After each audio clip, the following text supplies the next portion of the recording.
Serbisyo muna bago politika. Tugon niya ni Pangulong Bongbong Marcos na mag-inspeksyon sa proyekto kontrabaha sa Naga City, kung saan nakausap niya si Mayor Leni Robredo.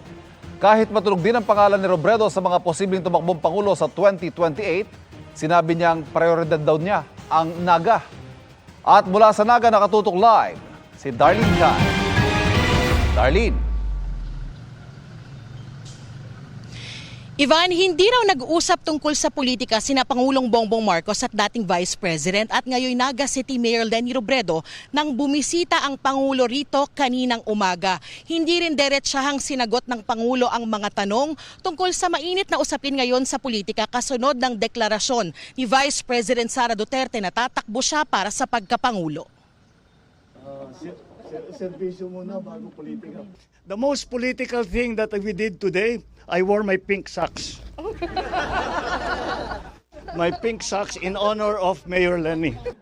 Ito ang sagot ni Pangulong Bongbong Marcos sa tanong kung bukas ba siya sa pakikipag-alyansa kay dating Vice President at ngayon Naga City Mayor Leni Robredo. Sa gitna yan ang paglutang ng pangalan ni Robredo na isa sa mga posibleng makaharap ni Vice President Sara Duterte sa pagkapangulo sa 2028. We did not discuss. Serbisyo muna bago politika. Marami pang kailangan gawin. Marami pa kaming kailangan gawin. So, we will get to that. Aabot din tayo doon.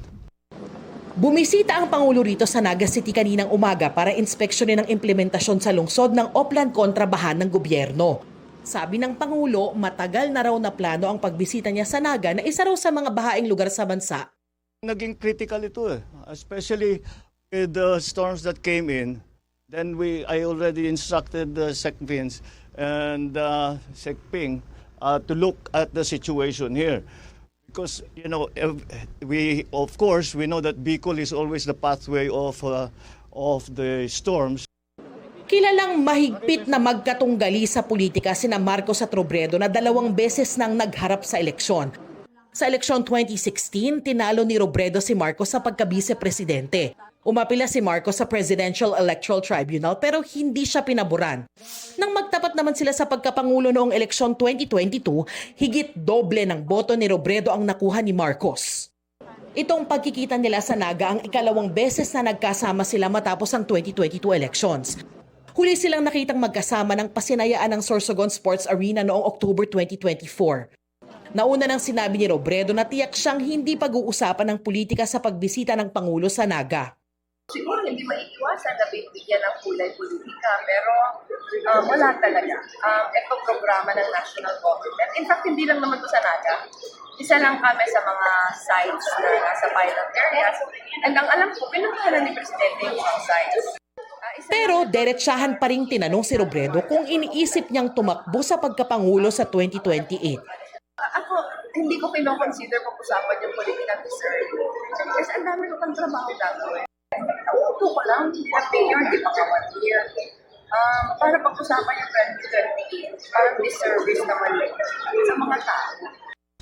Matipid naman ang sagot ni Pangulong Marcos nang hinga ng reaksyon sa anunsyong pagtakbo sa Pangulo ni Vice President Sara Duterte. Nothing really. That's her choice. Again, Hindi na rin siya tumugon sa kahandaan ng kapatid na si Senadora Amy Marcos na maging running mate ni Duterte sa 2028. Ivan, agad ding umalis ang Pangulo matapos ang inspeksyon kaninang umaga pero sigurado raw na babalik siya rito para kumustahin at inspeksyonin ang usad ng Oplan kontrabaha at para sa rehabilitation ng Maharlika Highway. Yan ang latest mula rito sa Naga City. Ivan? Maraming salamat, Darlene Kai.